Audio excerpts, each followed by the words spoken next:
Hors série numéro 1, drôle d'oiseau en baie de Somme. Alors ça y est, nous sommes sur la plage de Holt, dans la Somme. Et ce week-end, on participe au festival de l'oiseau. On a plusieurs activités autour de l'oiseau. Donc là, comme vous devez l'entendre, il y a pas mal d'oiseaux, de mouettes et de goélands sur la plage. Il y a une quinzaine de personnes qui sont sur la plage. La mer est plutôt en train de remonter, mais il y a une très grande bande de sable. Alors Holt, c'est beaucoup de galets, donc il y a une grande plage de galets aussi. On voit des pêcheurs, on voit des gens qui font signe, il y a des gens qui promènent leurs chiens, il y a des personnes qui ramassent des coquillages, des gens qui pique-niquent. Tu trouves pas que c'est bizarre parce que il n'y a pas d'odeur de la mer comme on l'a d'habitude quand on va en bord de mer? C'est l'odeur un peu iodée, je la sens pas. C'est vrai. Alors peut-être parce que le vent, j'ai l'impression qu'il vient de la terre, peut-être que c'est pour ça. Mais je sens pas cette odeur salée. Je touche mes lèvres, j'ai pas les lèvres salées, c'est bizarre. C'est bizarre, enfin ça m'a choqué en fait. Après on est en hauteur, peut-être qu'en approchant de l'eau on sentira davantage de parfum. Plus loin il y a les grandes falaises là blanches. C'est toujours aussi impressionnant sur la côte de la Somme. Et derrière nous il y a une station de sauvetage qui est multicolore. Il y a des teintes terracotta, ocre, vert, pastel, bleu également. Et puis ensuite des petites cabanes d'été. On voit églantines, fleurs de sel, la voile. Il y a les maisons un peu qu'on retrouve sur toute la côte de la baie de Somme là. Et quand on remonte aussi un peu, ces maisons avec ces toits un peu pointus et puis qui ont toutes des prénoms en général. Ou des noms. Donc, il y a une qui s'appelle Lorraine avec 2 croix de Lorraine. Ouais. Joy. Je vois Friquet. Je vois Bienvenue aussi. Il y avait aussi Henriette, Mariette, Josette, tous ces noms-là, tu les retrouves toujours dans les communes qui sont en bord de mer dans la Somme. C'était des prénoms de personnes, à mon avis, il y avait pas mal de gens qui s'appelaient comme ça dans le temps. Morissette. Et puis alors quand on avance par là, la digue elle est arrêtée, elle devait se poursuivre. Et en fait ils ont mis des grosses cages de gabions, de galets. De l'autre côté, la digue qui est en dalle béton en fait, elle est toute cassée. Donc, je me dis qu'il y a dû y avoir des périodes de grande marée ou des fortes tempêtes qui avec le temps ont fini par endommager le rebord qui du coup est interdit pour les piétons. C'est pas classique quoi, c'est une espèce de grosse barrière en bois. Ça ressemble presque à des traverses de chemin de fer je trouve, avec des gros clous. Ça peut ressembler à des bancs et en même temps ça sert de barrière pour protéger le bord de la digue. Juste derrière c'est des énormes rochers pour protéger justement cette digue des vagues. Tout ça est très paisible. En dehors du tracteur pas qui la grande foule du mois de juillet août je pense. Ah, je vois Jeannette Surcouf, Villa Salambeau, sur les façades de certaines maisons.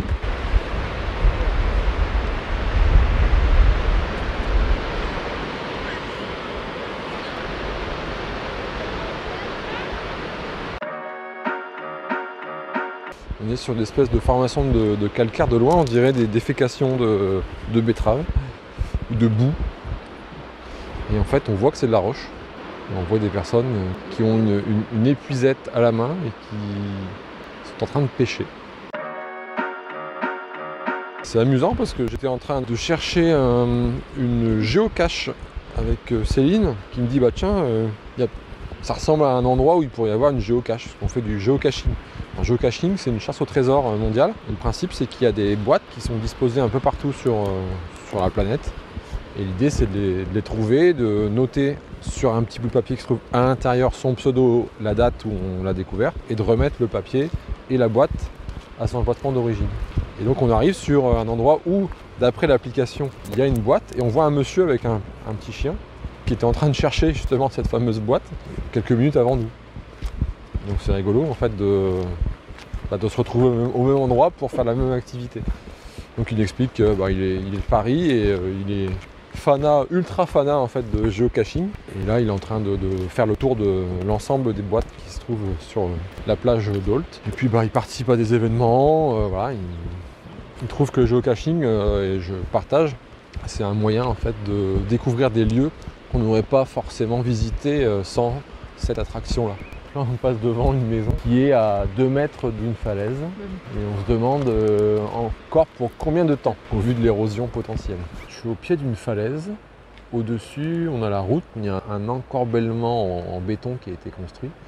Et ce qui est étrange, c'est que dans cette falaise, il y a de la roche, des grosses pierres, des plantes, des fleurs, mais surtout, tout en haut, il y a une espèce de vestige d'une tour en briques. Et donc on se demande si c'était une construction auparavant qui aurait été aménagée par-dessus et une route aurait été créée sur cette construction. C'est un peu étrange. Là, on a fait quelques dizaines de mètres et tout en haut de la falaise, il y a des petites niches en briques dans lesquelles il y a des mouettes ou des goélands qui nichent.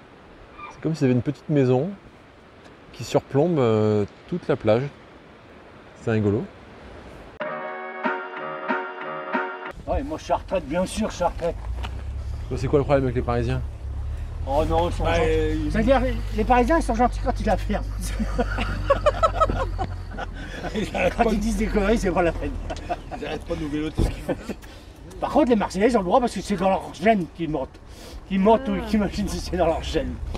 Et vous êtes quel con? Compiègne, dans l'Oise. Oh, bah moi je suis à côté, moi. Je suis de Beauvais. Et qu'est-ce qui vous amène à Holt? Aux crevettes, mais là on n'a pas. En mode, il fait toujours mieux, j'ai l'impression. Il fait toujours mieux parce qu'il est plus jeune. Ah. Si c'est comme moi, il pourrait pas courir longtemps. Il croyait avoir des gambas, mais... Ah voilà. Des gambas. Ah oui. Des écrevisses. J'ai que maillot qui est rose. Bien. Ah ouais. Bon, ici c'est un bon coin. C'est un bon coin par ici. C'est vrai, hein. Il y a de tout. Il y a les moules, il y a les coques, il y a les crevettes. Il y a... Hein? Il y a une morue aussi. Ouais, comme Il y tout. a des belles. Alors, il faut attendre le beau soleil. Parce que ce qui est dans la canette en verre, c'est de l'eau du coup. Non, c'est de l'eau de mer, c'est de l'eau de mer, c'est la même couleur que ce qui est sorti. Il m'a dit, je lui dis, ah bah du coup t'as pas amené les bières. Ah, il dit, t'es malade, il dit. Quand on revient des crevettes, il dit, on est à la gorge desséchée, il dit, on est obligé de prendre une bière. Et du coup, pour les crevettes, c'est que du filet du trait. Enfin, Ouais, c'est les belles, ils sont grosses comme ça, mais je veux dire, ouais, c'est les belles. Non mais c'est vrai, c'est les belles, mais... pour l'apéro quoi. Ah oui, elles sont jolies. Ouais. Ah ouais, non mais... Quand tu vois que ceux qui vendent à payer à 23 € le kilo... C'est de la belle Mais crevette. du coup, vous logez par ici. Ouais, j'ai dit, j'en ai un mobilhome. Ah oui, donc là, Nous ça y aussi. est, vous À rentrez. côté de Saint-Valéry. Après, Nous aussi. hop, on les fait cuire et puis ça sera bon C'est ça. pour 19h. De temps en temps, je promets la maison de retraite en même temps, mais... Les tomes donnent rien, mais au Macron non plus. Hein, Qu'est-ce que tu veux qu'ils te donnent, Macron, c'est vous qui avez voté? au moins... Moi, je m'en fous, maintenant, je suis en retraite. À plein Donc d'essence. maintenant, celui qui travaille jusqu'à 65 ans, qu'est-ce que tu en as? À plein d'essence. C'est bien beau d'amener les gens de ma retraite, mais... J'ai déjà assez travaillé. 62, moi, j'étais quand même. Ah, vous faisiez quoi? Moi, je travaillais dans l'automobile, plastique. Bah, j'ai fait 25 ans dans le paradis Converzen, ça veut dire que c'était des produits à WC, tout ça, tu sais, anti-mythe, et c'était Spontex. J'ai travaillé 25 ans là-dedans. S'il parle de J'ai sa travaillé vie, 20 ans dans pour l'automobile. 2 heures. D'accord. Et l'automobile, c'était où? C'était à Méru, Ouais, Forestier. ouais. Mais moi, j'étais embauché à Libère. Pas du tout pareil. Pas les mêmes conventions. Ouais, bonne journée. Bah, vous aussi. Bonne continuation. Au revoir messieurs.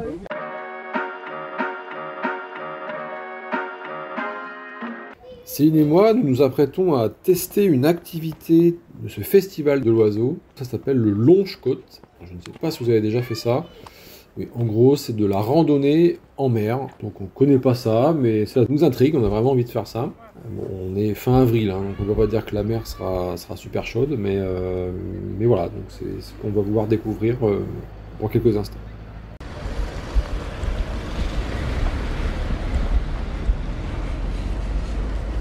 Alors ça y est, Céline et moi sortons de notre initiation au Longe-Côte. Ah, c'était très sympa, très physique. Et les conditions météo étaient idéales, parce qu'on n'avait pas beaucoup de vagues, très peu de vagues. Température identique dans l'eau et dans l'air à peu près. Franchement, c'est très physique. Je m'attendais à quelque chose de moins difficile. Alors c'est pas que c'est épuisant, mais quand même là ça a duré une heure d'aller-retour dans la mer. On était, je sais pas, une vingtaine de personnes, tous âges. Et c'est vraiment sympa, j'ai vraiment apprécié. Ce qui n'est pas facile en fait, c'est qu'il faut marcher avec un niveau de l'eau constant qui soit entre le nombril et le sternum. Et se décaler s'il y a trop d'eau ou pas assez d'eau. Et se pencher légèrement en avant, lever la jambe et l'envoyer très loin. Faire des pas de géant en fait. Et au bout d'un moment, ça finit par bien se passer. La démarche est assez soutenue. Et moi, franchement, j'ai bien aimé. Là, en plus, les coachs étaient vraiment sympas, le groupe était cool. C'est des groupes qui font, des coachs qui font ou marche nordique ou longe-côte. A priori, ils disent que c'est un peu la même chose. Bon, moi, je trouvais que c'était quand même très différent. Mais voilà, en tout cas, une bonne découverte.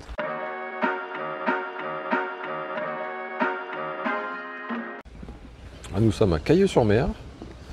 Nous enchaînons les différentes étapes. On est allé au restaurant Les Galets Bleus. C'était super bon. Moule roquefort et un pain perdu au spéculoos. C'était super bon. Et puis on a rencontré 2 jeunes filles à la table d'à côté. On a bien discuté, on a fait part de notre projet de podcast. La première est pharmacienne, la deuxième est statisticienne. Elles sont belges, hein. Elles sont belges. Ça, parce que elles sont belges. Pas dit ça. Elles viennent de Chimay. Elles sont ici pour profiter du long week-end, de la mer, du sable. Ah bah non, des galets. C'était sympa. On a passé une bonne soirée, un bon repas. Alors, je leur ai posé ma question rituelle. Qu'est-ce qui vous rend heureuse dans la vie? Et elles ont toutes dit leur famille, leurs amis, les sorties, l'alcool, la fête. C'était marrant parce que on a tout de suite décelé qu'elles étaient belges avec leur accent. Donc elles nous ont dit ah bon mais ça s'entend. Comment te dire quand t'es belge, oui ça s'entend. Hein. Mais bon on les a rassurés que nous aussi parfois les Parisiens nous disent qu'on a un accent parce qu'on est de Picardie et que dans toutes les régions de France en fait chacun a des accents. Et voilà, et qu'il y a peut-être même des subtilités chez eux, parce qu'entre les Flamands et les Wallons, il y a des subtilités déjà. Quand ils parlent français, ils parlent pas avec le même accent. Et c'est d'ailleurs les deuxièmes Belges qu'on a de la journée, parce qu'il y avait des Belges aussi quand on a fait le Longe-Côte. Donc les Belges sont sortis sur la côte là, donc c'est assez marrant. Et puis elles avaient l'air assez intéressées du podcast, de ce qu'on avait fait, aussi de l'autre activité qu'on est en train de développer. D'ailleurs elles ont pris le lien, donc on espère que ça fera assez petit, que peut-être un jour il recevra une demande Arnaud de faire un cadeau pour des Belges. Ce serait le début de l'international. Peut-être que vous vous dites mais de quoi elle parle en fait. Céline évoque le deuxième side project que nous avons. Donc le premier c'est ce podcast et le deuxième c'est un service de cadeau expérience en ligne qui s'appelle Emocado, qui est sorti en septembre dernier, que j'ai créé. On va profiter aussi pour en parler et donc c'est ça qu'évoque Céline. Si ça vous intéresse d'en savoir plus, emocado, emacado.com. Donc voilà, c'était une bonne soirée. Puis là on marche sur les planches qui sont au bord des galets et devant les petites cabanes de famille, de plage, avec le soleil qui est en train de se coucher. On est plutôt, apaisé en fait de notre journée. C'est vrai que le Longe-Côte, je le disais tout à l'heure, j'ai l'impression que j'ai fait un spa intense là toute l'après-midi. Je suis rincée. Et je suis bien fatiguée en fait. Des fois j'appréhende d'aller dormir. Et là en fait j'ai qu'une envie, c'est d'aller me coucher quoi, parce que je suis fatiguée. J'ai l'impression que je vais bien dormir. Donc l'activité physique, il y a quand même que ça de vrai pour se sentir apaisé en fait dans son corps, je trouve. Et puis le mental il est reposé quoi, parce qu'on a bien coupé avec la maison, l'activité pro là pour ce week-end. Il y a plein de gens qui sont en groupe, on a vu un enterrement de vie de jeune fille. Il y a un petit groupe de jeunes filles avec une fille avec un voile, donc ça devait être un enterrement de vie de jeune fille. Et là ça parle. Ça sert à rien de venir la voir, hein. Vraiment, non, vraiment. Tu t'as jamais invité. Ça parle, ça discute par petits groupes sur la plage, c'est marrant. Voilà, il y en a qui prennent encore des photos, la tombée de la nuit. Il y a des sorties de chiens. Ouais. On sent que ça y est, c'est le début des beaux jours qui arrivent. On espère que... Faut pas la rater hein, la photo. Tu fais des photos régulièrement ? J'en avais fait une, je vais vous la montrer. À Cailleux, il y a quelques mois. Le romantique, tu meurs. Ah, ça y est. waouh. Ah ouais, sympa. Ah ouais, franchement. Super beau. Là, vous pourriez la vendre en poster. Hein. pense. Ouais, on voit un couple à contre-jour devant le Ouais. coucher de soleil. Avant le coucher de soleil. Ouais, Et ouais. puis là, le ciel, il y a même l'étoile du berger qui est Ah déjà... oui, petit Vénus. Ouais, Vénus, ouais, c'est Oui, ça. Ouais, ouais. Franchement, superbe. Bel alignement de. Bel alignement de Des planètes astres, en quelque des sorte, astres. ouais, pour vous faire la plus belle photo du monde. Hein. Donc vous êtes arrêté au mauvais moment. Ah Eh ben, vous trouverez quelqu'un d'autre, il n'y a pas de souci. Oui, bonne soirée. Bonsoir, monsieur. Bonne soirée, merci. Donc là, on vient de voir un monsieur qui est en train de prendre une photo. On s'est arrêté pour pas être sur la photo et en fait, il nous a montré que habituellement, il prend des gens en photo Ouais, sur des couchers de soleil, sur des choses comme ça. ça l'aurait pas dérangé qu'on Ça va. passe parce que peut-être qu'il aurait eu l'occasion de reproduire ce qu'il a fait une fois, un couple en fond de coucher de soleil sur la plage. Nous, on est un peu emmitouflés avec des kawaii, je suis pas sûre que ça aurait été aussi glamour quand même.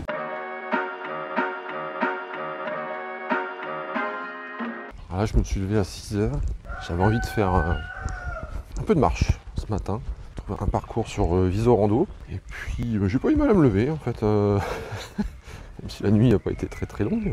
Je voulais voir un lever de soleil. Je suis parti pour 10 km au phare de Cailleux-sur-Mer. Donc là, j'ai démarré par la rue du Général Leclerc. Je suis allé tout droit. Je suis arrivé en ville. Je passe devant le kiosque qui est très célèbre à Cailleux. Et là, je suis dans les rues commerçantes. Une agence immobilière, une poissonnerie, une boulangerie. Tout est encore fermé à cette heure-ci. J'arrive sur le carrefour où il y a une statue de pêcheur qui est en train de réparer un filet de pêche. Et l'écriteau indique que c'est Ramin 2. Je sais pas ce que ça veut dire. Ah mais si, c'est du patois. Ramin 2, ça vient de ravauder. C'est le nom du réparateur du filet de pêche. On dit aussi ravauder des chaussettes, ravauder des draps. D'un schnorr, on dit chat. Ah, je viens de dépasser la boulangerie.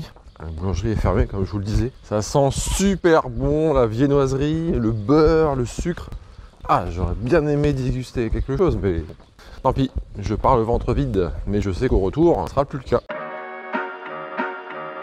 Donc là, je passe devant le casino de Cailleux-sur-Mer. Des grands panneaux, machine à sous, blackjack. À cette heure-ci, il est également fermé. Je traverse la rue, le long de la digue, et je vois les petites cabanes en front de mer. Là, je passe devant une terrasse qui est constituée de fauteuils en palette sur lequel il y a des coussins bleus, rouges, crème, gris. Et tout est rassemblé, tout est regroupé. On dirait un immense salon à ciel ouvert. Et bien sûr, il n'y avait personne. Bon, ma montre indique hors parcours. Je suis censé tourner, mais il n'y a pas de virage possible.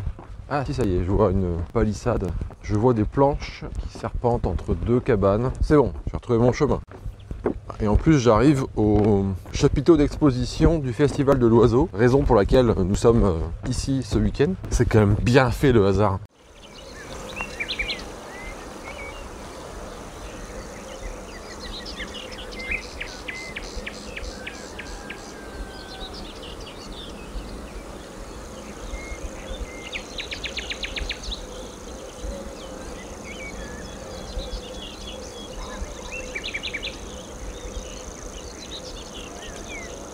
Avez-vous reconnu le chant de cet oiseau? C'est une fauvette à tête noire. Changement de texture de chemin, ce n'est plus d'égalé, ce n'est plus de l'herbe, c'est du sable. Là, c'est un peu plus difficile pour avancer, mais je suis vraiment en pleine nature. Je ne vois plus d'éléments urbains, je suis vraiment au cœur de la nature. Les oiseaux m'entourent, quelques bruits de voiture très très discrets au loin, c'est vraiment sympa. Il fait bien frais, le soleil commence à pointer son nez. Top! Je retrouve un chemin mi-herbe, mi-sable, mi-caillou, c'est plus facile. Je vois au loin des lapins qui courent. J'entame la dernière ligne droite jusqu'à un camping qui s'appelle les Galets de la Molière. J'ai croisé un être humain avec deux chiens, des genres de golden, mais pas vraiment des golden, en tout cas la couleur golden américain, là. Roux, plein de poils. Changement de décor, je suis en forêt. Je suis entouré de pins. D'ailleurs le sol est brun, jonché d'aiguilles de pin. Le sentier est bien dégagé. Autour de moi il y a de la mousse, des ronces, des épines, de l'herbe.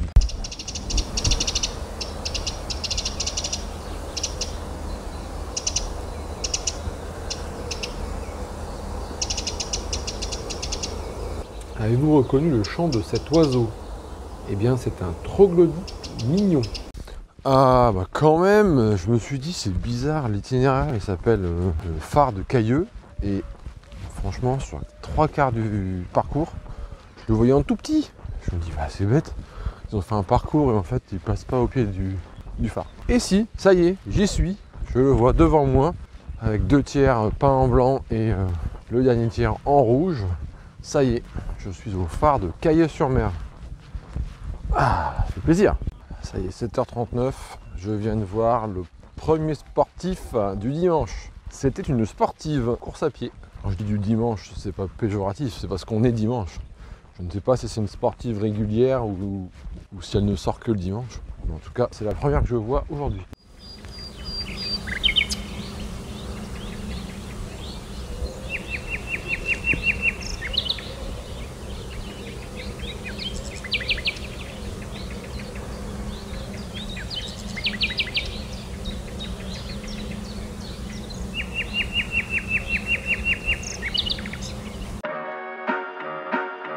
Je me remémore les jeunes femmes que l'on a rencontrées au restaurant hier soir. Dans les éléments qui rendent heureuse l'une d'elles, il y avait la liberté.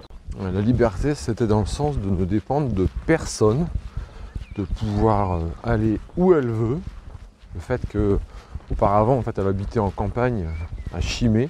Du coup, elle devait dépendre de ses parents pour la transporter partout. Et là, le fait qu'elle vive maintenant à Bruxelles, elle est autonome, elle n'a pas forcément le permis, mais elle peut aller partout où elle veut. Elle peut dépenser l'argent qu'elle gagne en travaillant comme elle veut.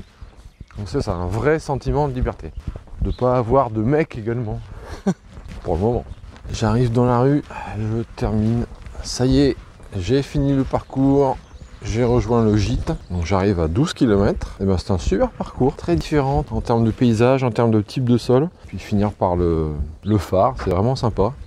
Les oiseaux environnants, vous avez dû entendre pas mal d'oiseaux autour de moi. Donc c'est bien cool, 2 heures, 12 bornes, nickel.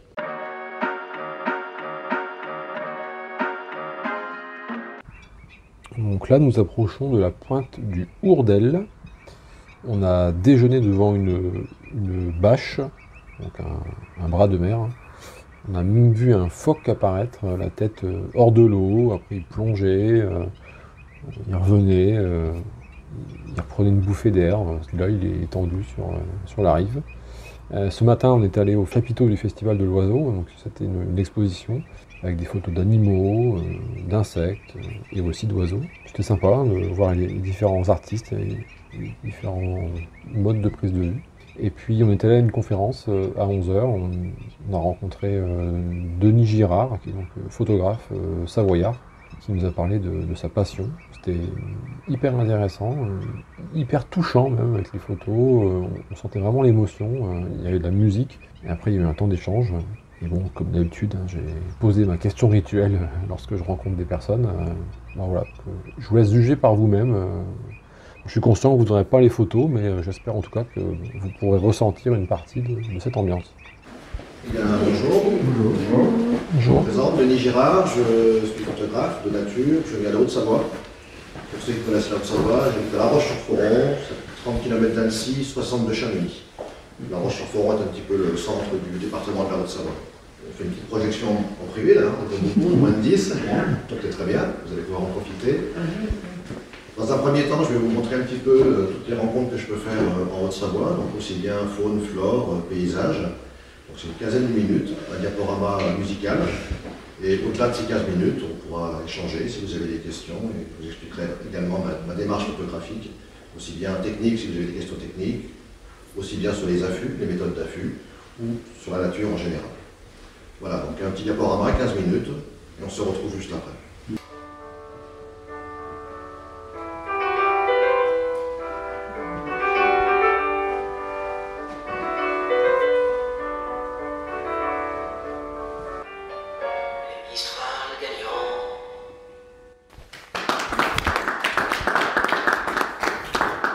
Voilà, donc là vous aviez eu un petit aperçu de toutes mes sorties nature de ces, on va dire de ces 6-7 dernières années. Donc je sors le week-end, le samedi matin, le dimanche matin, et le soir en rentrant du boulot autour de chez moi. Quand un copain me dit j'ai trouvé une chouetuleuve, j'ai trouvé un chevreuil, j'ai trouvé un terrier à renard, je lui dis garde-le pour toi, j'irai le chercher moi-même. Mais la chevreuil d'Athéna, c'est voiture, fenêtre ouverte. Aucun filet, rien du tout. Et donc je l'ai suivi pendant 8 mois. C'est un couple que j'ai suivi pendant 8 mois. Elle a eu 2 petits. Et à chaque fois que je suis allé sur place, hein, c'était 2 heures par session d'affût. Je suis assis dans la voiture à attendre, mais je ne suis pas camouflé. Et donc ouais, j'ai fait 8 mois de suivi, le couple. Donc j'ai eu l'accouplement, j'ai eu les naissances, j'ai eu l'éducation des cas au moment où les parents chassent les petits pour qu'ils soient autonomes. Et la chevêchette d'Europe, la chevêchette d'Europe, donc elle fait 17 cm, vraiment une petite, très petite chouette. C'est la plus petite chouette d'Europe. Alors la voiture, elle n'a pas peur parce que là où elle évolue, dans un corps de ferme, il y a des tracteurs qui passent, il y a des estafettes, il y a d'autres voitures qui passent toute la journée. Traverser un lotissement où il y a 4-5 maisons, donc il y a des voitures qui passent le soir, donc elle est habituée à ça. Et quand j'ai découvert le spot, je me suis dit, moi je me garais à côté il y a un vieux poirier qui sert de perchoir, j'ai sur la fenêtre, je mets un petit coup de France Info, une nostalgie, tu peux repasser pour moi, je ne suis pas trop fort. Et puis voilà, on attend que ça se passe, on surveille. Tous les animaux sauvages connaissent leur secteur par cœur. Dès qu'ils voient une tente, un filet ou un relief supplémentaire qui n'existait pas la veille, ils le fixent, ils le regardent, ils sentent, et puis soit ils sont confiants, ils hésitent, et puis ils continuent à vivre, soit ça y est, c'est fini, ils partent. Les hermines, vous les voyez où? Alors, les hermines, donc on en a dans la vallée à 400 mètres jusqu'à 2000-2500 mètres. Alors, moi, je ne monte pas les chercher, parce que comme elles sont en bas, je me fais plaisir en bas. Mais en hiver? Alors, en hiver et en été. On peut les voir toute l'année. En été, c'est plus compliqué parce qu'elles sont marrons. Et dans l'herbe, qui est haute, c'est beaucoup plus compliqué de les voir. Donc, généralement, c'est plutôt l'hiver que je les recherche, avec, si possible, la neige. Parce que blanc sur blanc, c'est des choses que j'aime bien, avec un petit peu noir. Et à partir de mars, là, déjà maintenant, là, elle est en train de changer de pelage. Il y en a encore qui sont toutes blanches, mais très très peu. Et elles, sont prédateurs, c'est quoi? Alors, le renard et les buses, les rapaces. L'hermine, elle s'abrite dans les galeries des campagnols? Oui, tout à fait. Elle prépare ses galeries? Non, elle est sous terre et elle profite des galeries des campagnols. Et ce qui est fou, j'ai pas l'explication, même quand la terre est très sale, très humide, vous la voyez sortir, elle est blanche de chez blanche. Je ne sais pas comment c'est possible. Et donc du coup, quand on part, quand vous partez, vous essayez de partir, vous vous attendez à rien et vous espérez tout? Alors ça dépend des périodes. Quand c'est le moment du brame du cerf, je m'attends à voir du cerf quand même. Mais sinon, non, j'aime bien alors, les imprévus, moi c'est ce que j'adore. Vous n'avez pas besoin de matériel plus sophistiqué que ce que vous venez d'évoquer, parce qu'on a vu des gens qui faisaient des affûts avec, ils avaient des détecteurs, ils étaient même quasiment plus là, mais c'est des détecteurs de mouvement pour prendre... Alors, depuis cette année, et uniquement depuis cette année, je me suis équipé de pièges photo. Ouais. Mais pas pour faire une belle photo et ensuite l'exposer, simplement pour savoir si dans un terrier ou dans une cente d'animal, simplement savoir s'il y a de la présence animale, et ensuite je reviendrai éventuellement s'il y a de la présence, grâce aux horaires que j'aurais pu voir, aux horaires de passage que j'aurais pu voir sur le piège, je reviens quelques jours plus tard déjà pour relever le piège. Et là on a des belles surprises, notamment cette année, c'est la première année que je fais ça, hein, donc j'ai pas encore beaucoup de retours, mais j'ai mis un piège devant un terrier que je pensais habiter, parce que tout autour il y avait plein de feuilles, c'était un petit peu le chaos au niveau des feuilles, des branches, mais autour du terrier c'était tout lisse, tout propre, comme si quelqu'un passait le balai, quoi. Mais en fin de compte c'était les allées et venues en l'occurrence des renards, les allées et venues des renards qui faisaient que c'était tout propre autour. Donc je me suis dit ça doit être habité, de quoi? Je me doutais que c'était du renard, généralement les terriers de blaireau, il y a plusieurs gueules, c'est ce qu'on appelle, plusieurs entrées, plusieurs sorties pour la fuite. Et là il n'y avait qu'une seule de gueule, donc je me suis dit c'est probablement du renard, j'ai mis le piège pendant 5 jours, et j'ai enlevé le piège. Donc c'est la première fois que je posais le piège, je venais de l'acheter. Et j'ai eu une scène, donc j'ai découvert que tous les jours, vers 10-11 heures et 15-16 heures, il y a un chien qui venait renifler autour du terrier. Il insistait, quoi. Il rentrait vraiment le museau, il sentait, il la voyait pas, hein, mais il était insisté. Voilà. Et puis 3 jours après le début du piégeage, j'ai eu 3 petits qui sont sortis. J'ai vu les 3 petits, petits renardeaux comme ça, avec un petit bout de queue de souris, là, comme ça. Marrant. Les parents n'habitaient pas, j'ai découvert aussi, les parents ne sont pas avec les petits dans le terrier la nuit. Les parents vont chasser la nuit, ils vont ramener à manger, Et la journée, les parents sont ailleurs. Les parents, parce que j'ai découvert, je le savais, aussi bien la renarde que le renard viennent nous donner à manger aux petits. Alors le mâle, il vient donner plutôt du consistant, hein, ce qu'il a chassé, et la femelle, le lait pour l'allaitement. Et donc j'ai découvert que les parents n'étaient pas là. Mais ce que j'ai découvert aussi, c'est que les petits sont sortis un matin, entre 11h et midi, notamment un qui était plus vaillant que les autres. Le chien est arrivé. Le petit, comme ça, je ne vous mens pas. Hein. Ah bah je peux vous la montrer si vous voulez. Je pense là que je l'ai là. Ah oui, c'est un border collie. Border collie. Vous voyez ce que dit Ronaldo? Oui. Il s'est demandé ce que c'était. Il y a une autre deuxième scène, j'en profite. Hein. Une autre deuxième scène intéressante, prise probablement le même jour, je ne sais plus. Vite. Ouais. Je ne sais pas si le petit l'a vu ou si c'est mon réflexe. Je ne sais pas. C'est quoi votre attaque?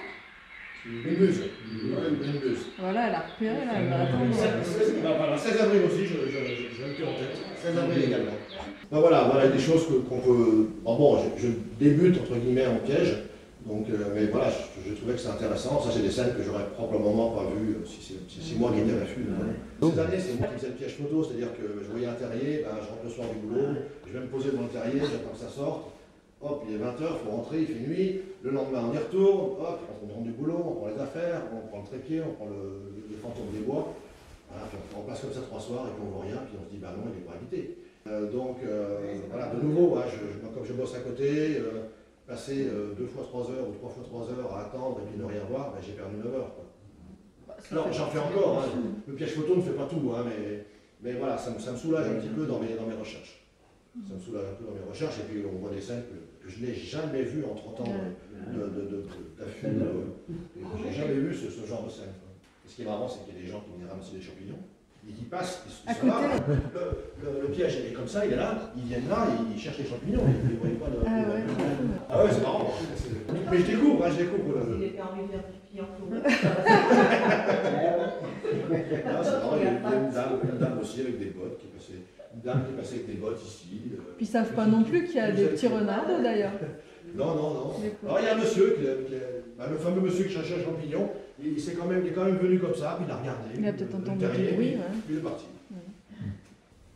Et dans votre environnement proche, comme vous dites, où vous aimez œuvrer, quel est l'animal que vous avez peut-être jamais vu et que vous aimeriez voir? Tout photographe animalier rêve de voir le lynx ou le loup. Mais moi je ne vais pas le chercher, j'attends qu'il vienne. Et ça s'est développé comment cette passion en 90? En 90, j'ai voulu faire de la photo. En 90, j'étais relativement jeune, donc je me suis dit, tiens, la photo ça m'intéresse. J'ai fait de la photo de portrait, j'ai fait de la photo d'étoiles, avec des vieux appareils, pour ceux qui font de la photo, le Praktica, c'est un truc russe, du pays de l'Est, je ne sais plus. Un Praktica, donc 100% manuel, un machin où on peut taper un coup. Tellement c'est gros, tellement c'est costaud. Pour les piquets de temps, c'est bien. Donc voilà, la photo d'étoile, j'ai fait la photo de rallye de voiture, et puis j'ai un copain qui m'a dit, je t'emmène en montagne, on va faire des photos de bouquetins, chez moi. Et puis voilà. C'est ça qui me plaît. Après avoir écumé quelques autres spécialités, je me suis dit, c'est ça qui me plaît. Et puis après, on se spécialise un petit peu, on prend le matériel qui va bien pour cette spécialité, parce que selon le sujet, l'architecture, photo sous-marine, photo d'étoiles, j'ai envie de dire qu'il y a des boîtiers spécifiques, mais surtout des optiques spécifiques pour chaque domaine. Donc je me suis équipé petit à petit, je suis passé de Praktica à Canon et je suis toujours chez Canon 30 ans après. Et quand vous êtes sur un spot, qu'est-ce qui fait que vous vous dites c'est maintenant que je prends la photo? L'attitude de l'animal. On essaie de capter une attitude, alors tout le monde dit que, beaucoup de photographes disent qu'il faudrait que l'animal ne nous regarde pas, pour que la photo soit plus naturelle possible. Quand l'animal nous regarde, on détecte un dérangement. S'il nous regarde, c'est qu'il nous a vus. Quelque part, on est mal camouflé, on vient le déranger. Donc, moi j'ai beaucoup d'images où on me regarde, mais beaucoup de photographes, même les meilleurs, l'animal regarde. Quand l'animal ne me regarde pas, c'est là que j'essaie de prendre une photo. Votre renard qui court est magnifique. Qui fait demi-tour ou qui court sous la pluie? Qui fait demi-tour. Ça, c'est une photo improbable. Enfin, dans chaque photo, j'ai des anecdotes, mais celle-ci, il est 11h du matin, quoi. Je rentre quasiment bredouille d'une sortie à 700-800 mètres d'altitude. Je rentre bredouille, je marche, je me rends à la voiture, je marche sans faire exprès à rien, du grand soleil. J'ai l'appareil toujours en bandoulière, on ne sait jamais ce qui peut arriver. Donc je fais du bruit, je suis tout seul, hein, mais je ne discute pas, mais moi je fais beaucoup de bruit, la neige elle craque, je marche sur des brindilles, sur des branches, et tout d'un coup je vois un renard arriver, je me bloque, je prends l'appareil, je vise, il vient, il tourne la tête, quand il tourne la tête vers moi, il me voit, et hop, il fait demi-tour pour repartir d'où il vient. J'ai déclenché son renard. Pur hasard, hein, vous n'avez pas calculé cette image. Hein. Vous en avez pris combien de photos pour avoir celle-là? 3. 3. Donc j'ai différentes phases du demi-tour. J'ai retenu celle-là. Il y a une petite projection de neige sur le côté, c'est là où il y avait le plus de dynamisme sur l'image. Donc ça veut dire que dans le fils, en animalier, vous êtes réglé sur rafale. Alors, non, je suis réglé en priorité ouverture. Priorité ouverture, je privilégie toujours la plus grande ouverture de mon objectif pour pouvoir avoir la vitesse la plus rapide. Mais je pars de l'ouverture et c'est lui qui va calculer la vitesse. Après, je règle la sensibilité pour que la vitesse soit éventuellement suffisante. D'accord. Au détriment de la profondeur de champ. Au détriment de la profondeur de champ, oui. Et petite nouveauté, on va en parler en plus 7 ans sur le sujet, hein, mais avec les hybrides maintenant, et si vous allez sur Facebook, vous verrez, j'ai publié hier et avant-hier 2 images que je n'avais jamais faites. C'était à 6h du matin. C'était à 6h du matin. Mais je les programme. C'est à 6h du matin. Mais je les programme. Depuis 2014. Mais je les programme depuis 2014 à 6h du matin. Je ne suis pas derrière mon ordinateur à 6h du matin. Je préfère être à mon affût à 6h du matin.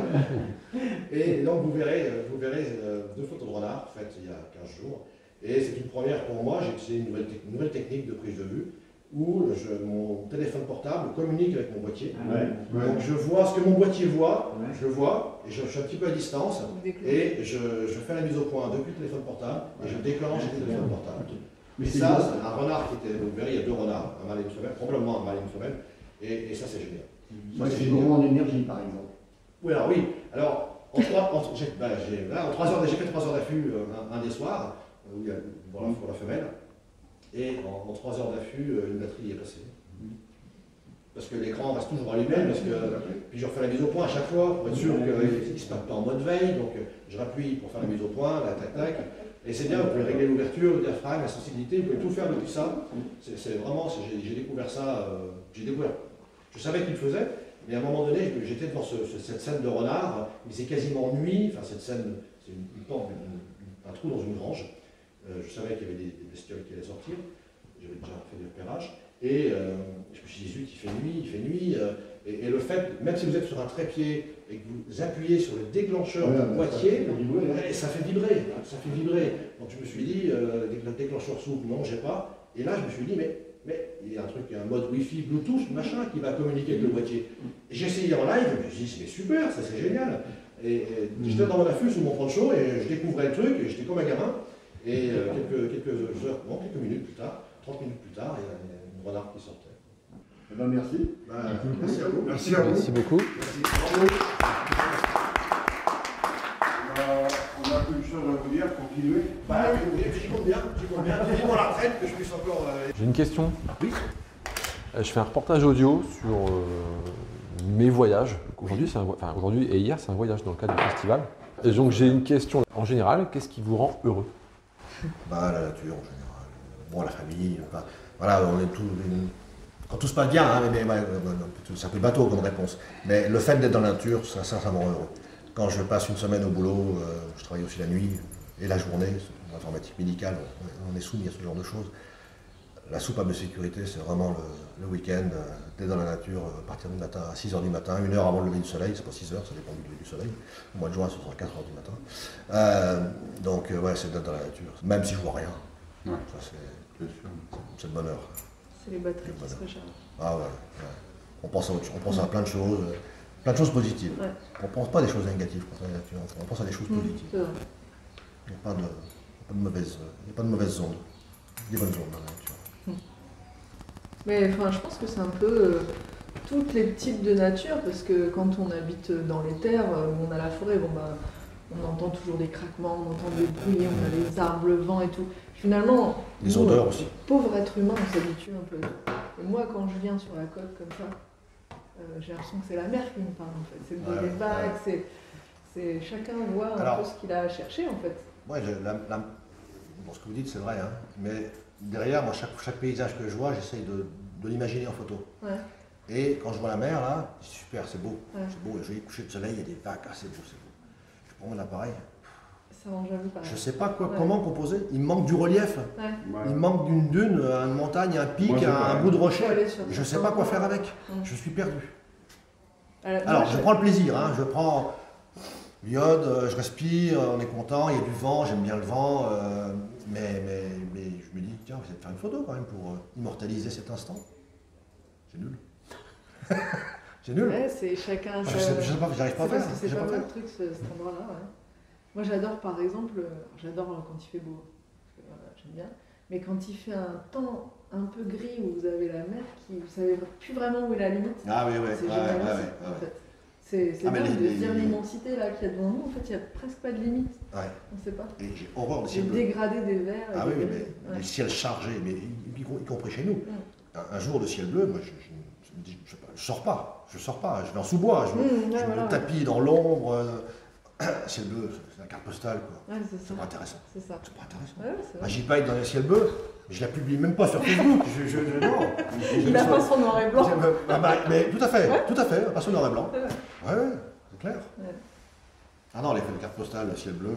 Quand je pense qu'il y a des comptes Instagram qui ne publient que des ciels bleus. Ouais. Après, c'est une thématique, hein, pourquoi pas. Hein. Mais en photo de nature, d'ailleurs, tous les copains que je côtoie n'aiment pas le ciel bleu. D'ailleurs, quand vous regardez les expositions, les photos de paysages, il n'y a rien en ciel bleu. Il n'y a rien.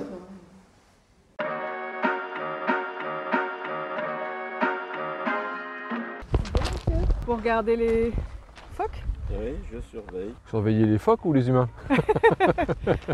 Parfois peut-être les deux. Surtout les humains. Ouais. C'est quoi qu'on pourrait gagner un peu d'argent? Ah bon?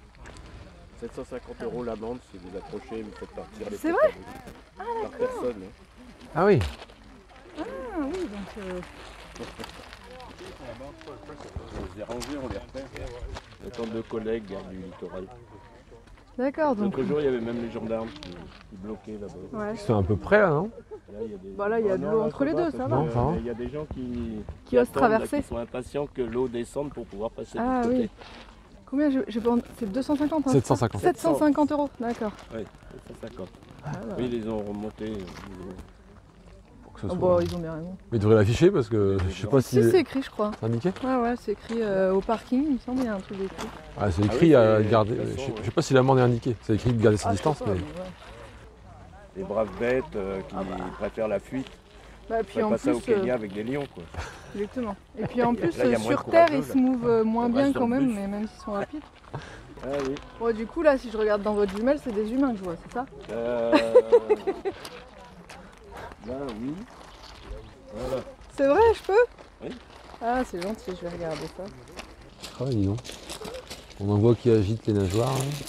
Hein. Ah, bah là, c'est un. Gratouille. Pardon. Là, c'est un humain. C'est pas la même chose. Oui, les phoques? Oui, ceux qui sont là-bas. Là. Non, le groupe qui est là-bas, c'est la pompe. Je fais un reportage audio en fait sur cette journée. Et j'ai un micro là. Ah, d'accord. Bah, qu'est-ce qui fait que vous êtes là aujourd'hui? En fait, je suis président d'une association qui fait des sorties nature pour financer des ateliers nature gratuits pour les enfants des écoles. Ah, c'est top. Président et aussi guide nature. Je retourne au parking chercher un groupe. Et après, je pars dans la baie. Et je fais ça bénévolement. Ça, c'est ma première question. Et deuxième question, qu'est-ce qui vous rend heureux en général? Ce qui me rend heureux, la nature, ça vous rend heureux. Ouais. La nature. Merci beaucoup. C'est pour ça que moi, je viens de fêter mes 70 ans, je suis à la retraite depuis 9 ans, je suis un ancien guide de la maison de la baie de Somme. D'accord. On peut pas s'arrêter. C'était mon métier, et puis voilà. Donc je continue à faire ça pour une association dont je suis président. Et allez-y. Voilà, juste c'est une passion et un plaisir, et c'est sûr que quand j'allais bosser à la maison de la baie, J'étais heureux. Il y en a qui ne sont pas heureux d'aller au boulot. Moi, j'étais heureux. J'attendais. C'est mon petit déjeuner, je dis. Trouver des collègues, Voilà. Quand c'est pour, dans un musée, présenter des choses à des personnes et après emmener des groupes dans la nature, c'est du bonheur, quoi. Et on est payé en plus. Je peux avoir votre prénom? Alain. Merci beaucoup, Alain. Bah, bonne journée. Au plaisir, bonne au revoir. visite, Alain.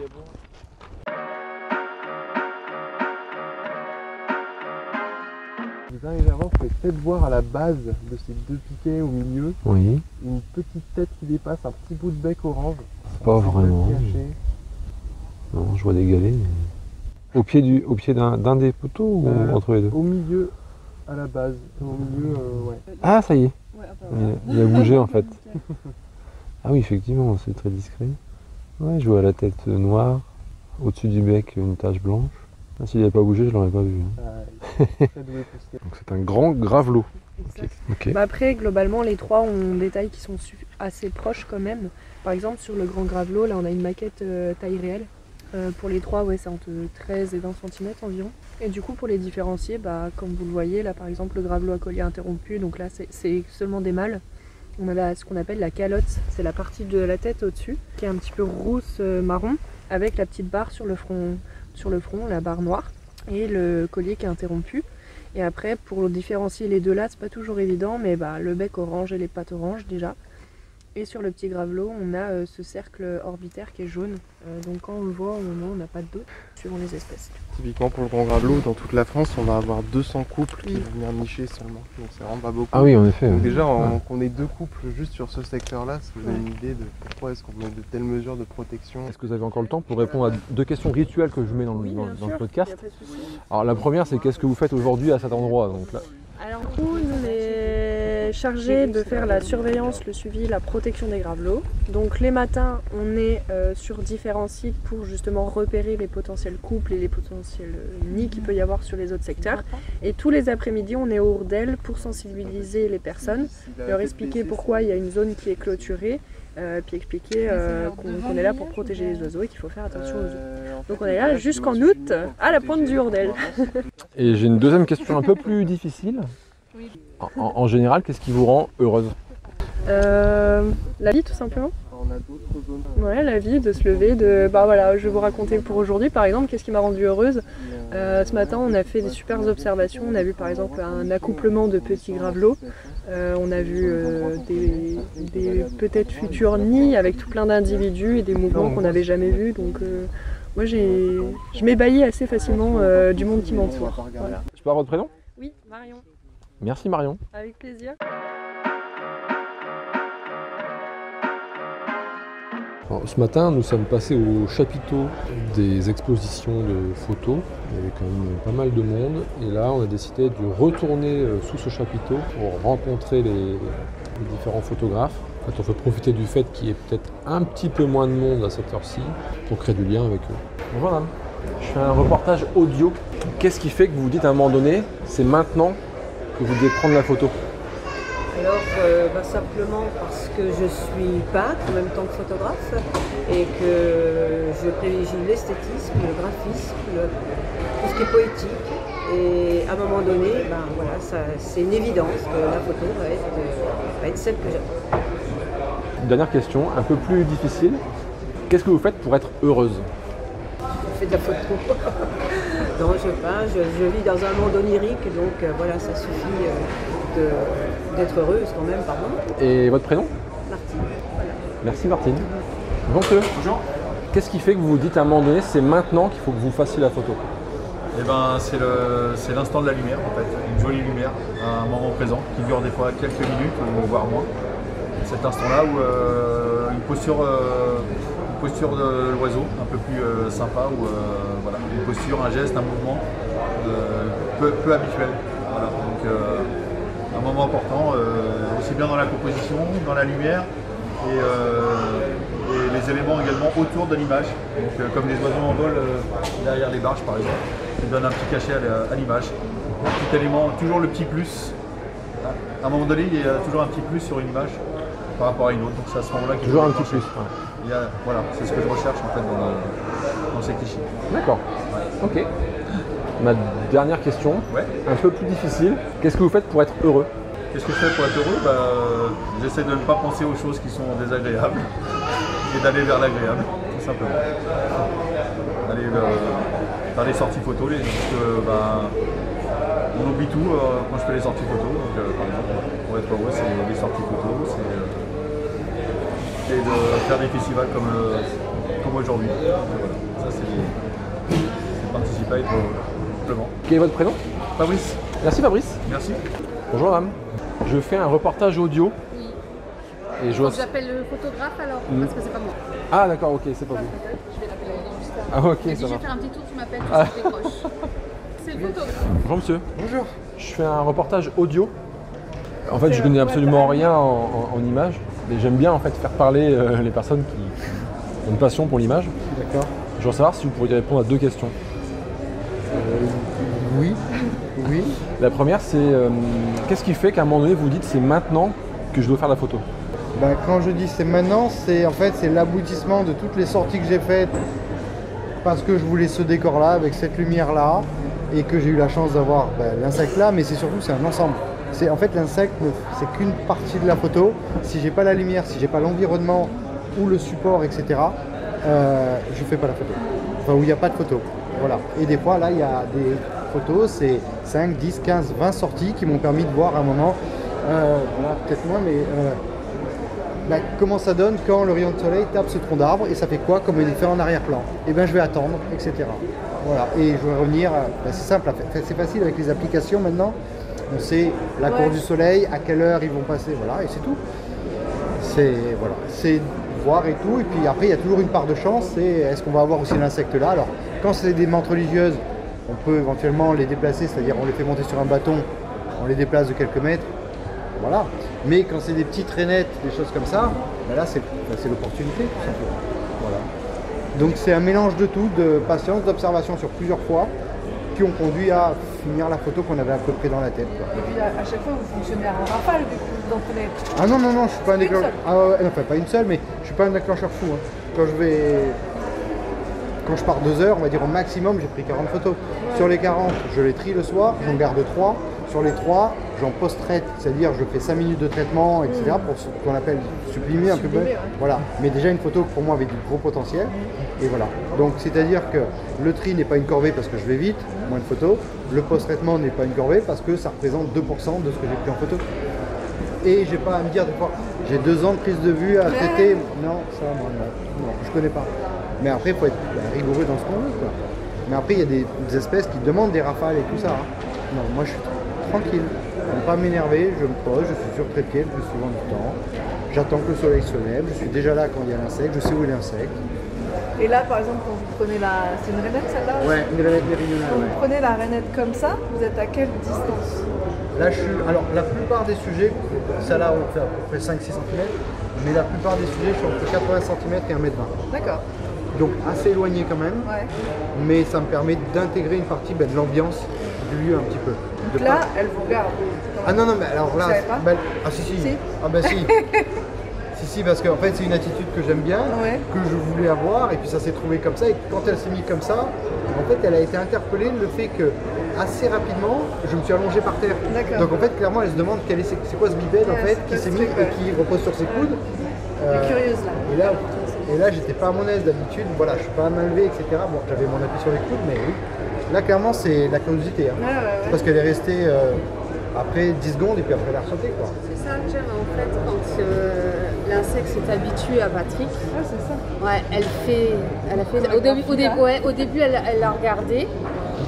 Elle a vu que c'était pas un danger et elle a fait sa toilette. Et lui, il a toute une série de photos où il la voit faire sa toilette du haut. Oui, en fait, la série complète, les 10-12, c'est tout. C'est toutes les pattes, les antennes.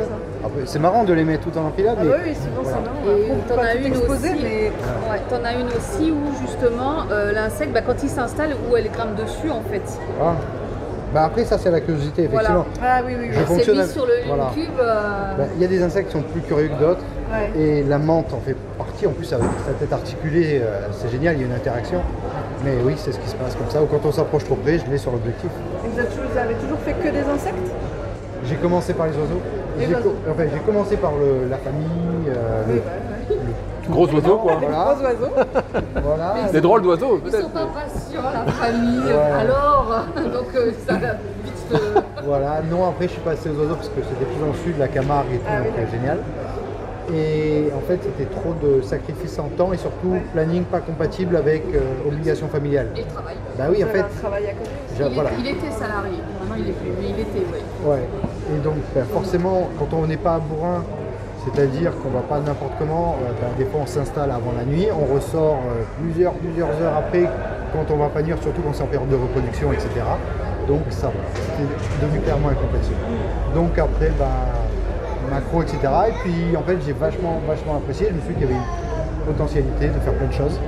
Et puis j'ai développé mon style et mon style a été repéré, partenariat, collaboration, etc.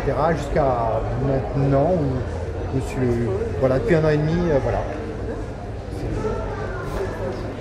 C'est tout en fait. Voilà la suite, hein, pas logique, mais le cheminement, on va dire. Ok. Aujourd'hui, où il a quitté son job, hein, faut lui le dire. Il a quitté son job pour démarrer sa société, mais ça c'est un cheminement de plusieurs années. Au départ, c'était une passion qui a pris de plus en plus d'ampleur aussi si tu veux. En auto-entreprise d'abord, pour garder l'activité, et puis le Covid, et puis le télétravail, ce qui a libéré un petit peu de temps parce qu'il était à 1 heure de trajet aller, 1 heure de trajet retour de travail, et puis mûrissement de tout ça, et il s'est dit c'est maintenant que jamais. Et c'est sûr, après quand on se focus sur un seul truc, ou une partie c'est plus facile de planifier d'agencer son propre emploi du temps. Là, en 2022, où je me suis lancé, j'ai concrétisé 2 livres. Donc sur une année, quoi. Donc, et là, je prévois éventuellement d'en faire 2 autres fin d'année, parce que voilà, je suis maître de mon emploi du temps. Après, voilà, il y a un enjeu aussi. Mais voilà, et il y a des bons retours. Et les festivals que tu as multipliés parce qu'il n'y a plus de congés à poser, forcément. Ça aussi, hein, c'est pas déterminé. Donc les festivals qui multiplient, et les opportunités, les rencontres. Effectivement. Contrairement à certains collègues, moi je fais pas de stage. Par manque de temps aussi, je fais pas de stage. Donc en fait, je joue sur le tableau, effectivement. Vente un peu de tirage, vente de petits tirages. Collectif. Livre collectif avec projet, initiateur de projet et livre complet, c'est auto-édité, hein, 100% auto-édité, personnel et ainsi de suite. Voilà. Et je pense que la suite après qui va arriver, c'est le fait de choisir d'autres photographes que j'aime beaucoup et de produire leurs livres, de les accompagner sur la vente, etc. Ça, c'est en lien aussi avec mon précédent métier, marketing digital, vente, etc. Tout ce qui est plateforme Amazon et toutes les régies publicitaires, de mixer un peu tout ça. Et comme j'ai un petit côté graphiste, ça aide aussi. Beaucoup, ouais. Voilà, donc ok. c'est tout. Voilà. Et j'avais une deuxième question. D'accord. Alors, plus difficile celle-là. Qu'est-ce qui vous rend heureux? Ce que tu fais. Non, mais ce que je fais, mais en fait non, c'est d'essayer en fait d'être en action. C'est-à-dire d'essayer même plusieurs choses, des choses qui marchent, des choses qui ne marchent pas, et d'avancer en fait, de toujours avancer. Si ça ne marche pas, on passe à autre chose. Ou comme là, comme le financement participatif, j'ai une idée, est-ce que cette idée va plaire? Financement participatif, c'est validé, on envoie, c'est pas validé, on passe à autre chose. Et en mode projet en fait, c'est comme voilà. ton... Oui, mais ça c'est ton ancien job aussi, donc... Voilà, itération sans arrêt, parce que j'ai un putain d'objectif assez haut, plus haut que certaines personnes. Arrête, mais oui, et je le souhaite, mais au plus profond de moi-même, Ça fait 1 an et demi que je suis à mon compte. J'ai mon objectif, c'est que dans 10 ans, je puisse m'acheter une île déserte. Enfin, une île déserte, une île. Il me faut entre 5 et 10 millions d'euros. Sûrement. Je me suis donné 10 ans pour atteindre 5 à 10 millions, dont 5 ans pour obtenir mon premier million d'euros. C'est tout. Voilà. Ça fait 1 an et demi que j'ai commencé. Et il a plein d'idées, il a plein de projets. Et je suis bien parti. Il est dans l'action tout le temps, il ne peut pas ne pas être dans l'action. Non, j'ai trop de projets. Et si jamais ça marche pas, ça c'est une activité, j'ai 6 activités en même temps. Il passe sur autre chose, mais il est toujours, là il a plein de choses dans la tête, je lui dis t'es tout seul. Non. T'es tout seul pour l'instant, les stages t'en fais pas, mais t'es en projection, tu vas faire des formations en ligne, enfin t'es tout seul, faut pas l'oublier. Le but c'est pas de dire je sais faire tout seul, là pour l'instant effectivement je mets des choses en place, mais mon but c'est d'embaucher des gens. Je veux pas dire j'ai réussi à faire. Enfin, je vais m'épuiser, c'est sûr. Non, le but c'est d'embaucher des gens et de déléguer, de me mettre sur autre chose. Mais n'empêche que tu es heureux parce que tu fais, t'as plus de barrière, tu fais comme tu as envie, t'as personne. Il est bien seul en fait. Alors, on en rigole des fois, il dit est-ce que tu peux faire ça? Je regarde mon planning, il fait attends, je vais demander à. C'est bon. Des personnalités comme ça, où on est foisonnant d'idées, où on a un cerveau qui ne s'arrête pas, bah, le salarié c'est hyper bien. Parce qu'on est toujours enfermé dans. Et en contradiction avec des fois certaines valeurs, oui. Et du coup, ça touche encore plus que souvent les personnes comme ça sont hypersensibles. C'est le cas. Voilà. Donc du coup, bah, ça freine même dans l'évolution. La hiérarchisation, les degrés de validation, parce que ça dépend des certaines grosses structures, hein, c'est des degrés de validation, ainsi de suite. Oui, bah lui il m'enjoint à le rejoindre justement à mon compte, mais. À son compte, hein. Pas ensemble. Non, hein. pas ensemble, non. On ne veut pas qu'on travaille ensemble, pas ensemble. Hein. On fait le festival à deux là. Oui, bah, c'est une première pour moi parce que je veux savoir comment. Ça fait quand même quelques années qu'il le fait. Moi je suis salariée, on a des enfants, j'ai que 5 semaines de congé, les vacances scolaires en général, les enfants à s'occuper, c'est compliqué. Donc là on a réussi cette fois-ci de faire une première. Mais effectivement, il est heureux depuis qu'il est à son compte et qu'il fait ce qu'il a envie de faire. D'avoir un objectif, itérer sans arrêt et d'être en action, en mouvement. S'informer c'est bien, mais quand on fait que s'informer, en fait c'est un faux semblant, en fait on fait rien, on n'avance pas. Voilà, c'était sa nouvelle lubie, c'était je vais faire un podcast. Et ben voilà. Lui aussi il en parle. Oui. Alors moi c'est plus la chaîne YouTube, etc. Voilà. Mais... Ouais. Donc là, sur le visuel, forcément. L'occasion d'alimenter son podcast. Voilà. Est-ce que merci pour cette réponse.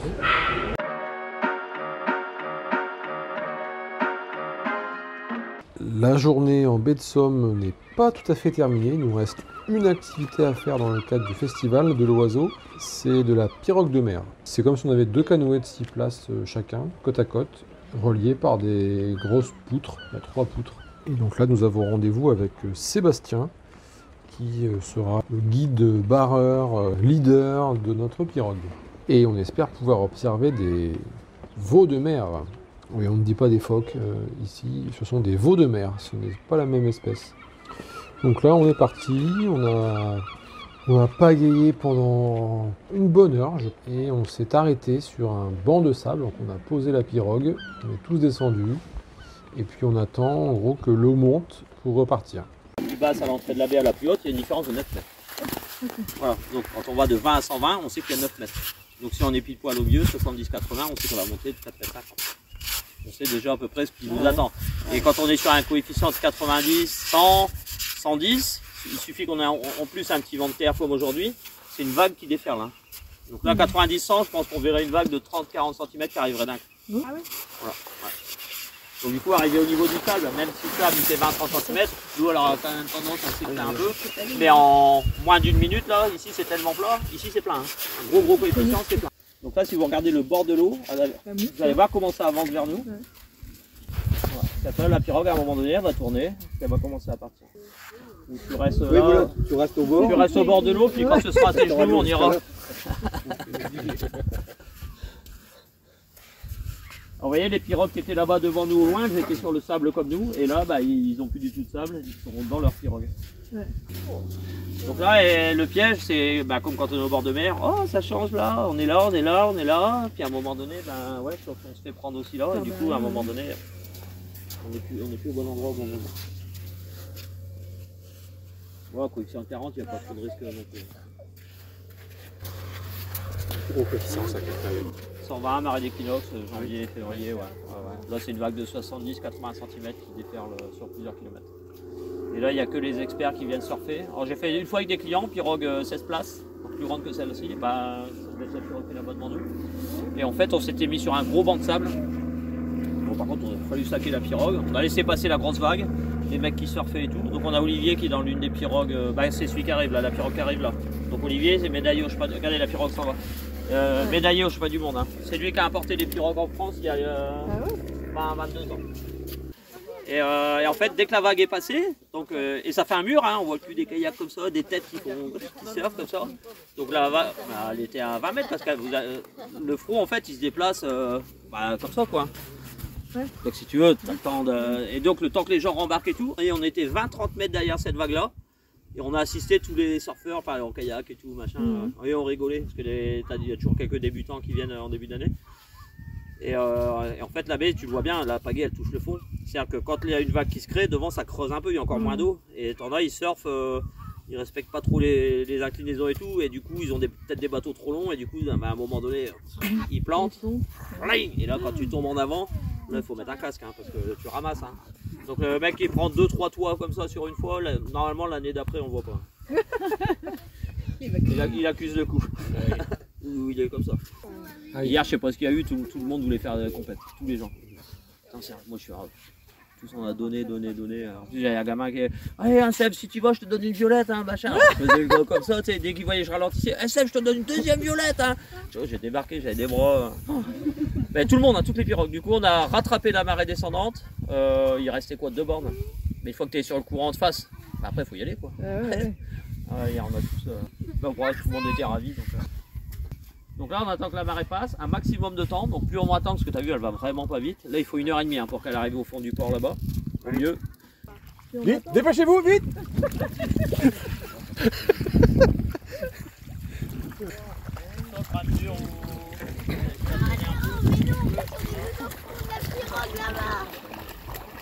Bon, je n'ai pas pu enregistrer pendant que nous pagayions. C'est un peu compliqué. Il y a quand même pas mal de projections d'eau. Voilà, je voulais pas risquer de noyer mon matériel. En tout cas, c'est quand même pas mal physique. Hein, donc, pour justement soulager un peu les bras, on est 6 par coque. Et donc le premier, par exemple, pagaille du côté droit, le deuxième du côté gauche, le troisième du côté droit, ainsi de suite. Et même chose sur la deuxième coque. Donc on est finalement synchronisé, on doit se synchroniser avec une alternance de mouvements. Comme ça le bateau il continue à aller tout droit, sinon si on pagaille tous du même côté, on tournerait en rond. Et donc c'est le gouvernail, hein, en l'occurrence Sébastien, qui assure la direction. Et donc pour qu'on soit tous synchronisés, Sébastien il a un mot-clé, un nom de code, ou une onomatopée si je puis dire, que le premier doit répéter pour que tout le monde change de côté. Et donc ce mot-clé c'est HIP, donc il fallait crier très fort HIP, pour que ensuite le mouvement suivant se fasse de l'autre côté. Et puis pareil, rebelote, au bout de 10 mouvements, on change à nouveau de côté.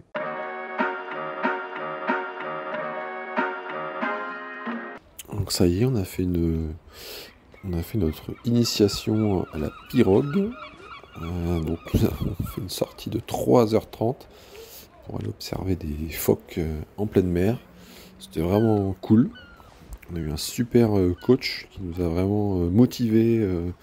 Même à la fin, on dit allez, on va essayer de battre les autres. Parce qu'il y avait d'autres pirogues, on était 120 personnes à peu près en mer au même moment. Donc nous, on était 12 dans notre barque, là, dans notre pirogue. Et c'était vraiment sympa. Bon, je pense que je vais avoir des courbatures. Nous allons avoir des courbatures pendant 2 jours. Mais c'est vraiment un bon moment. Et puis là, par la nature, les oiseaux, les animaux, on a vu quelques phoques, certains sont venus nager pas très loin de notre pirogue, nous observer. C'était eux qui nous observaient plutôt que nous qui les observions. Mais ouais, c'était vraiment, vraiment sympa. Puis on a fait plein de rencontres, à la fois dans le chapiteau des expositions photos, et puis un peu partout. Aussi, on a retrouvé des personnes dans la pirogue qui étaient avec nous la veille dans le longe-côte. Donc vraiment sympa, très bon, très bonnes activités, très bon week-end. Et puis nous sommes revenus, on a ramené un jeune en Blablacar. Donc ça nous a permis aussi de rencontrer encore une autre personne et puis de le déposer à quelques kilomètres de là où on habite. Donc c'était marrant de partager la route sur une si longue distance. Voilà, donc en résumé, en synthèse, super week-end en faveur des oiseaux. Je pense que j'ai dû prendre quelques coups de soleil malgré tout. Un 30 avril, on peut prendre des coups de soleil dans les Hauts-de-France. Et je remercie à nouveau toutes les personnes qui ont bien voulu se prêter au jeu des questions sur l'ensemble du festival. C'était Raconte-moi ton voyage. N'hésitez pas à mettre des étoiles et un commentaire sur votre application de podcast préférée. Merci beaucoup, ça nous aidera à nous faire connaître. Je vous donne rendez-vous pour un prochain épisode.